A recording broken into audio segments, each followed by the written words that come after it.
आणि आता पाहणार आहोत टॉप 9 राजकीय बातम्या। शिंदे सरकारच्या आणखी एका निर्णयाची चौकशी होण्याची शक्यता। तत्कालीन सरकारने खरेदीसाठी निवडलेल्या एजन्सीबाबत नव्यानं धोरण ठरवलं जाणार, तर निकषामध्ये न बसणाऱ्या एजन्सीची मान्यता रद्द केली जाणार। एमएसपी एजन्सीबाबतचा निर्णय मुख्यमंत्र्यांनी घेतला असेल तर नक्कीच त्यामध्ये काही भ्रष्टाचार झाला असेल।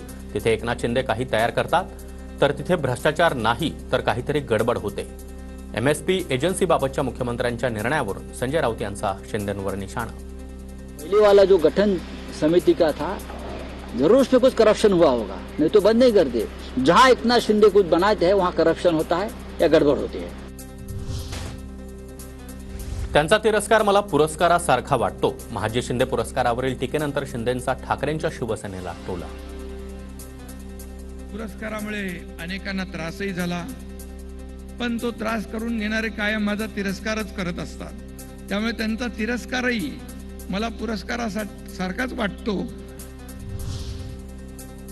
प्रशासनामध्ये पारदर्शकता प्रामाणिकता आणण्यासाठी सर्व प्रयत्न करा। पंतप्रधान मोदींचा फडणवीस यांना मंत्र।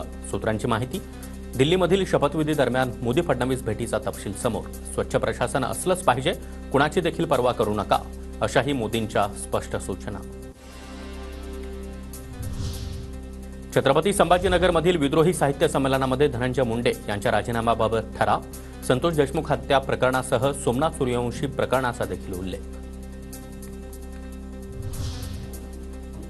मंत्री धनंजय मुंडे यांच्या विरोधातील करुणा मुंडे यांच्या तक्रारीवर 15 मार्चला परळी न्यायालयामध्ये सुनावणी। निवडणूक शपथपत्रामध्ये अपत्यांबाबत खोटी माहिती सादर केल्याची करुणा मुंडे यांची तक्रार। धनंजय देशमुखांनी मसाजोग ग्रामस्थांसह बीड जिल्हा पोलीस अधीक्षकांची भेट घेतली। संतोष देशमुख हत्या प्रकरणी मागण्यांचा पाठपुरावा करण्यासाठी अन्नत्याग आंदोलनावर धनंजय देशमुख ठाम। मसाजोगकरांच्या तीव्र भावना पाहिल्या तर आत्मसन्मान असलेली व्यक्ती देखील पदावर राहणार नाही, मात्र नैतिकता आणि त्यांचा काहीही संबंध असेल असं मला वाटत नाही। शरद पवारांचा धनंजय मुंडे यांच्यावर निशाणा। उपमुख्यमंत्री शिंदेंच्या बालेकिल्ल्यामध्ये भाजपच्या गणेश नाईक यांचा जनता दरबार। राजकारणासाठी नाही तर लोकांच्या समस्या सोडवण्यासाठी जनता दरबार घेतला। मंत्री गणेश नाईकांची प्रतिक्रिया। तर मार्चच्या अखेरच्या आठवड्यामध्ये ठाणे आणि पालघरमध्ये पुन्हा एकदा जनता दरबार घेणार असल्याची नाईकांची माहिती।